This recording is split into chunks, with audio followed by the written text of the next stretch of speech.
All right, let's dive into this conflict in Manipur. It's been all over the news lately, and it seems really complex.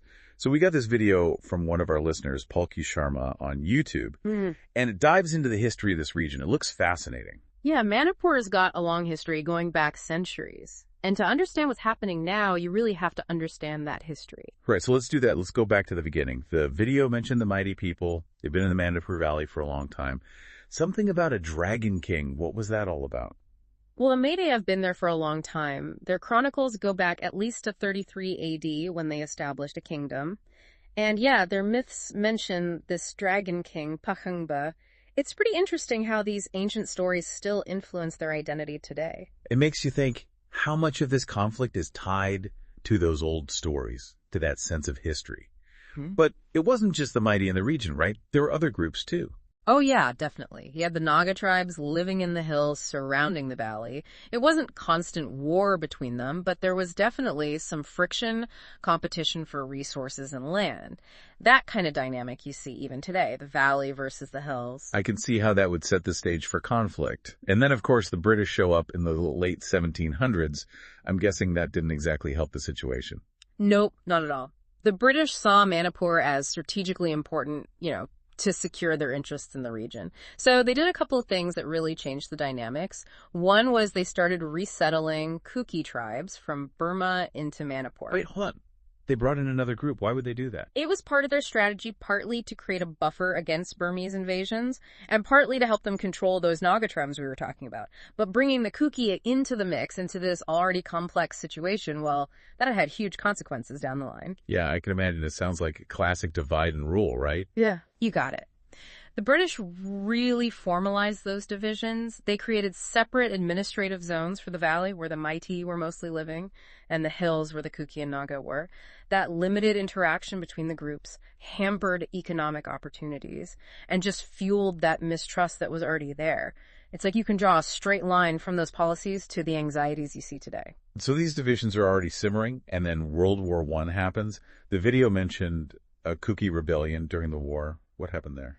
Well, the Kuki had been resisting British rule for a while, and with the war going on, they saw an opportunity, so they launched a full-scale rebellion. The British eventually crushed it, but that event left a deep scar, a lot of resentment. The Kukis were pushed further into the hills, and the animosity between them and the Meitei, it just intensified. It's a powerful example of how events from the past can echo through generations. It's like those historical wounds never really heal. They just keep getting reopened. So then India gains independence, but things didn't exactly calm down in Manipur, did they? Not really. You had all these existing tensions, amplified by the new political reality. Each community was wrestling with its own aspirations, its own grievances. Okay, unpack that a bit for me. What were these new dynamics at play? Think of it this way. Independence sparked all these nationalist and separatist movements across India. And Manipur was no exception. You had insurgencies popping up from each of the major communities. Some Meitei wanted to go back to the days of their kingdom. They clashed with the Indian government. The Naga, mainly in neighboring Nagaland, were fighting for complete independence. And the Kuki, they were demanding a separate state within India, carved out of the areas where they were the majority. 3 groups, 3 very different visions for the future. Wow, that's a lot of layers of conflict all happening at once. And on top of all that, you have this demographic reality, right? The Meitei, mostly in the valley, the Kuki spread out in the hills. Exactly. That spatial division, combined with all that historical baggage, it creates a very volatile situation. The Meitei feel squeezed into just 10% of the land. They worry about their culture being threatened. And there are these anxieties about illegal Kuki migration from Myanmar, adding to the pressure in the valley. So it's this pressure cooker of historical tensions, political aspirations, and demographic anxieties. Yeah. And then into this mix comes the issue of scheduled tribe status. Yeah, that really becomes the focal point. It brings all those simmering tensions to the surface. The Kuki already have this status, which comes with certain benefits like quotas and government jobs and education. But now the Meitei are demanding it for themselves. I can see how that would be incredibly divisive. I mean, both sides must feel very strongly about this. Oh, absolutely. For the Meitei, it's about protecting their culture, securing their economic future. They see it as essential for their survival. But for the Kuki, it feels like a power grab. A way for the Meitei, who have historically been the dominant group, to marginalize them even further. This one issue just taps right into those historical fault lines, just like those British policies did. It's amazing how a single suggestion, it wasn't even a decision, just a suggestion from a court, could trigger such a volatile response. It really speaks to how deep those anxieties run in this conflict. Absolutely. And understanding this history, all these layers of complexity, is crucial to understanding what's happening in Manipur today. It's not just some random outbreak of violence. It's the culmination of centuries of tension, political maneuvering, and unaddressed grievances. I'm starting to see that now, how all these pieces fit together. But we still have the current conflict to unpack what exactly triggered this recent wave of violence. Let's dive into that in part 2 of our deep dive. So, we're back and ready to dig into what's happening in Manipur right now. And it's kind of wild how all that history we talked about, all those threads, they're woven right into the current situation. Yeah, it really does feel like the past isn't really past. It's right there under the surface. So let's get specific.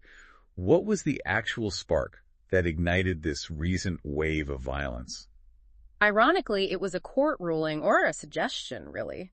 Back in April of this year, the Manipur High Court suggested to the state government that they should consider granting scheduled tribe status to the Meitei. They didn't even grant it, they just suggested the government think about it. And that was enough to set things off. Yeah, it's pretty wild, right? But remember all those anxieties we discussed? All that historical baggage, the feeling of injustice? For the Kwati community, this suggestion felt like a direct threat to their land rights, their political power. It's like suddenly the rug was being pulled out from under them. I get it. After everything we've learned, even just a suggestion like that, it takes on a whole new meaning. It's like a seismic event. So what happened next? Protests, big protests organized by both Meitei and Kuki groups. And unfortunately, things escalated really quickly. Those protests turned violent.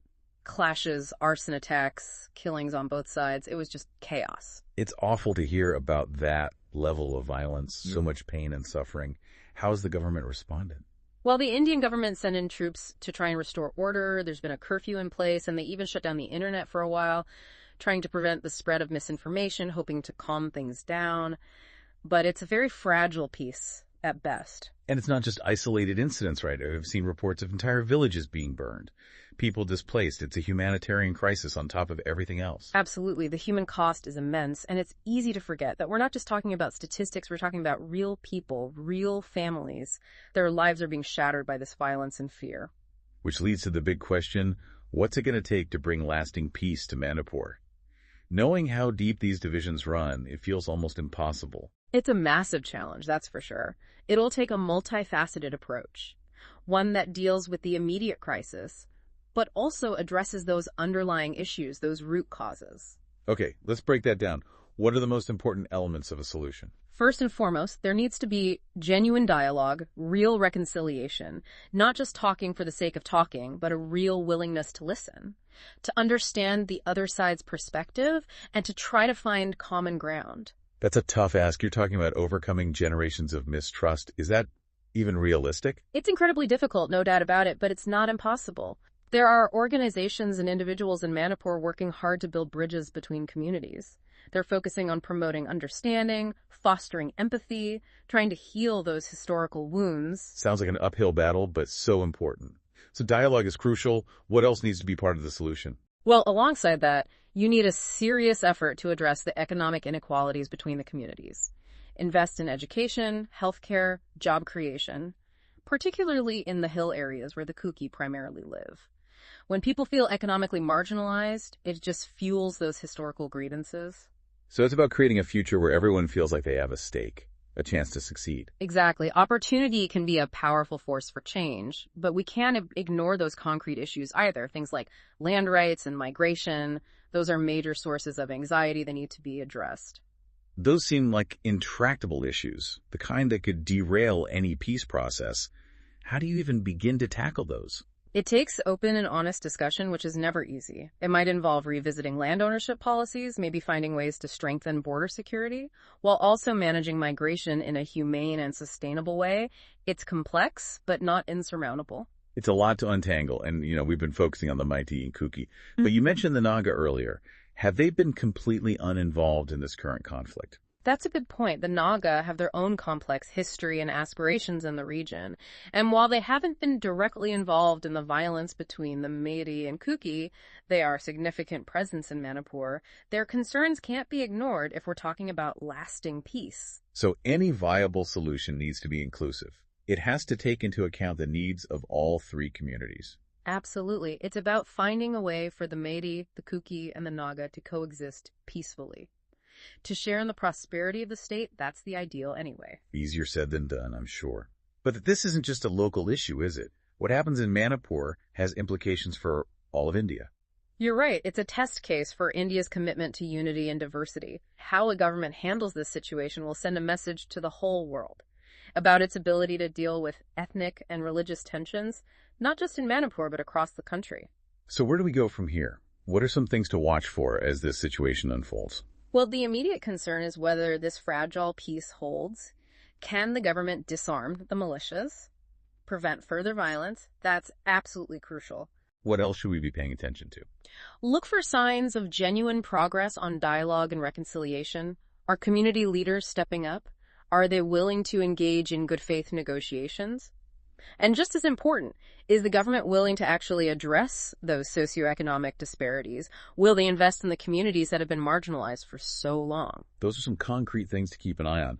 It sounds like the situation in Manipur is still very fluid, very unpredictable. But at least now we have a better understanding of the historical context, the complexities of this conflict. And that understanding is so important. It helps us make sense of the challenges, helps us see those potential paths forward, even if those paths are still very uncertain. Okay, we've covered a lot. This is a lot to process, but our deep dive isn't over yet. In part 3, we'll try to synthesize all this information. We'll talk about what it all means for us, for the world. Wow, we've really been through a lot with this Manipur conflict. It's been a heavy deep dive, for sure. Yeah, definitely a lot to unpack, but I think we did a good job pulling out those key threads, showing how all that history is shaping what's happening today. Yeah, we went from those ancient kings and dragon myths to British colonialism, then the fight for independence, and now this volatile mix of, demographic anxieties, political maneuvering, and all those unaddressed grievances. That's the gist of it, yeah. So, with all that said, what does it all mean? What are the big takeaways for someone trying to understand this conflict? I think the biggest one is that there are no easy answers here. It's not a simple story of good guys versus bad guys, right versus wrong. Each of those communities, they have real grievances, a sense of injustice that goes way back. Right, you can't just dismiss their concerns, say they're being irrational or whatever. These are real experiences, real beliefs that have been shaped over generations. Exactly, and that's why any solution has to be based on empathy, on understanding where the other side is coming from. It can't be imposed from the outside. It has to come from within those communities. That makes sense, but it also seems incredibly daunting. I mean, if all of this is so deeply rooted, so complicated, does that mean the rest of us can just sit back and say, well, it's too messy, there's nothing I can do? Absolutely not. I get why it can feel overwhelming, but complexity isn't an excuse for inaction. In fact, I think it's the opposite. The more complex an issue is, the more we need to engage with it, the more we need to try to understand all sides. I like that. Complexity is a call to action. Yeah. But okay, what can we actually do? This feels like a conflict happening so far away. What can I, as an individual, do to make a difference? More than you might think, actually. A good starting point is just amplifying the voices of peace and reconciliation, sharing information like we're doing this deep dive, raising awareness among your own circles. So breaking the silence, using our voices to get the word out. What else? There are tons of organizations working on the ground in Manipur doing really important work, groups focused on dialogue, on building bridges between those communities, providing humanitarian aid. Those groups need resources. They need attention, you know. And honestly, I think even just educating ourselves, learning about the nuances of the conflict, that's a form of action. The more we understand, the better equipped we are to actually do something to make a difference. Couldn't agree more. And this isn't just an Indian issue, right? You see these kinds of conflicts fueled by ethnic and religious tensions. They're happening all over the world. Yeah, sadly, it's something we see a lot of. It can be pretty discouraging, honestly, looking at the state of things in the world today. It's true, but I think that's exactly why learning from a case like Manipur is so important. It's almost like a microcosm of these global challenges. By really understanding what's happening there, the roots of the conflict, the complexities, maybe we can learn to better address similar situations elsewhere. Now, that's a hopeful thought, that even amidst all this conflict, there's something to be learned, a way to move forward. So as we wrap up our deep dive here, what's the one thing you want our listeners to take away from this conversation? If I had to pick just one thing, it would be this. Don't let complexity paralyze you. Engage with it, learn from it, and find your own way to be part of the solution, even if it seems small. I love that. Complexity not as a roadblock, but as an invitation to deeper understanding and meaningful action. Well said. And on that note, we'll wrap up this deep dive into the heart of Manipur. We hope this hasn't just given you more information, but also a sense of, empowered purpose. Thanks for joining us, and thanks to you for being such a great guide through this incredibly complex issue. Thanks for having me. It's been a really insightful conversation.